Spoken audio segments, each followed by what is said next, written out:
Hello, I'm Bartling, and I certainly hope that you and yours are having yourself a sunnier, warmer day.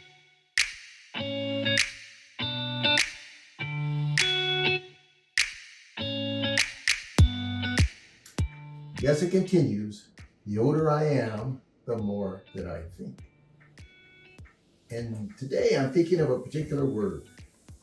That word is fear.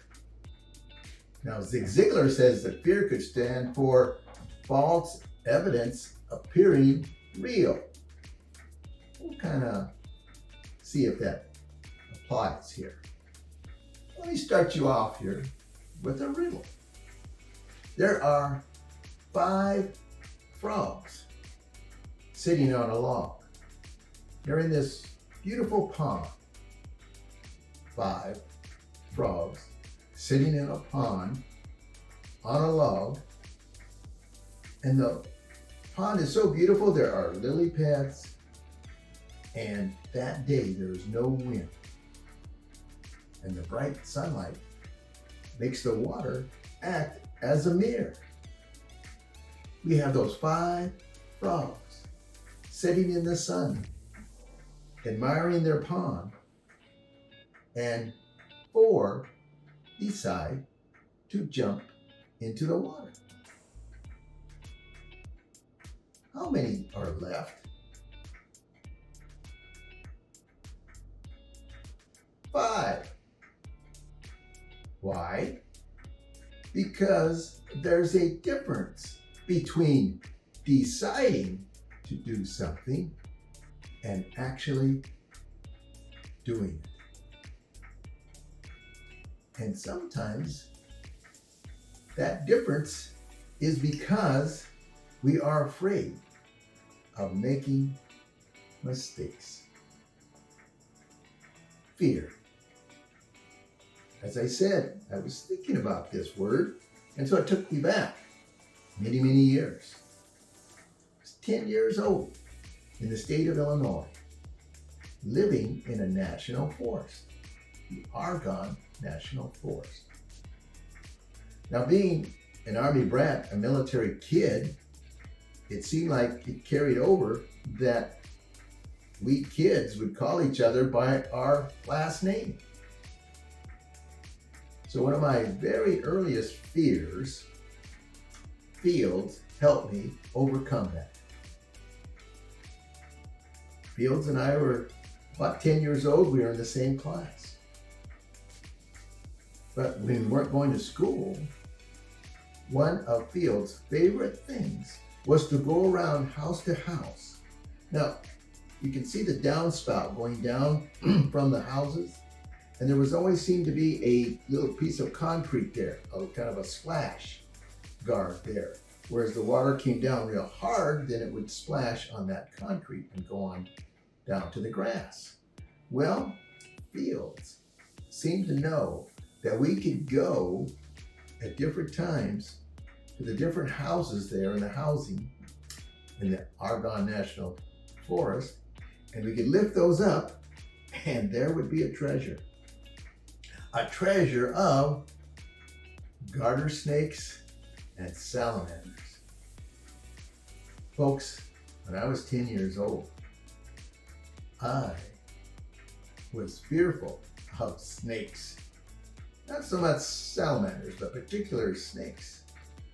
But Fields would have me hold the jar while she put the snake, and some of those garter snakes were very, very big.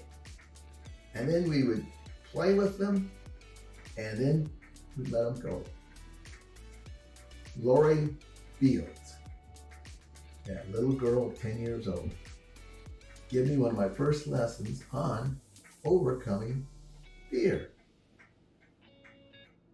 Now, being a tumbleweed kid, Army brat, I also had the fear of, I got figuring, and I've been involved with probably 16 different educational institutions. There's a little fear there. Have you ever been the brand new kid the teacher introduces you in the middle of the year you can be a little fearful of that. In my teenage years, there was a fear, and it maybe still sticks with me today. You see, as a teenager, and we were driving, probably from the movie, from Sioux City back to northeast Nebraska there, and on Highway 77 between Dakota City and Homer, all of a sudden there was a car that was behind us, really tailgating us. And as I would go faster, they would be right there.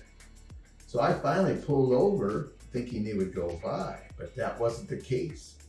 Instead, they pulled right out behind, and they got out and came to us. And us being some of the friends that we went to the movie probably to, and I rolled down my window a little bit, and they said, well, let me drive that SOB. I could show you how to drive it. And upon that, the window went up, and I sped off, man, as fast as I could. And we were going very, very, very fast.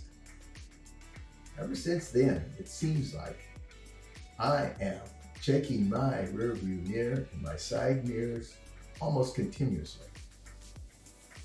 LaDonna says that it is stuck with me yet today, that I am looking in my rear view mirror. On to college, I was fearful of, what did you know? I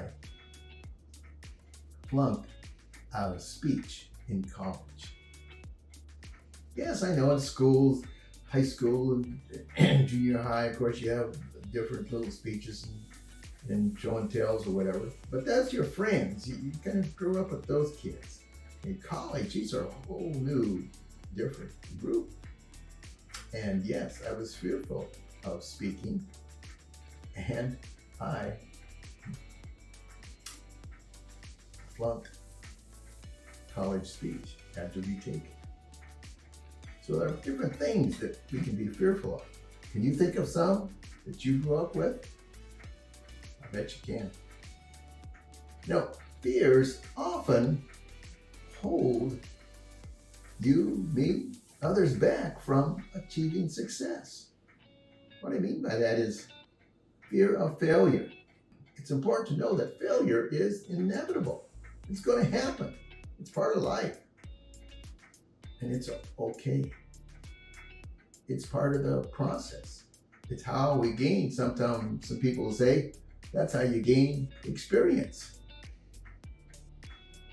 So you're going to do something wrong, but it's part of the process. False evidence appearing real. Fear of failure. Another one is the fear of trading security for the unknown. Being that tumbleweed kid and moving, believe me, there was that security, but there was then the unknown that you were going to. New place to live, new school, the unknown, the trading of security for that unknown. And it's that unknown that may be false evidence appearing real. There's the extent of being overextended. Let me ask you, are you investing in yourself? I've attended many colleges and paid for a lot of courses. I looked at it as an investment, not having the fear of being overextended. And then, of course, there's that fear of what others will say or think. That causes sometimes, I think, to get into a group think. When the leader or that one brings up an idea, all of a sudden group think, we all think it's the greatest idea ever. Sometimes we need to say, the emperor has no clothes. Don't be fearful of what others will say. False evidence appearing real.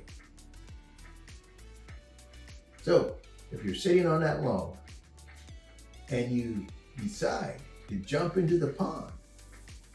Ask yourself, what are some of the hurdles that are preventing me from not only deciding, but actually doing so? And until we talk again, and I hope we will, I want you to have yourself that sunnier, warmer day. Keep this in mind, please.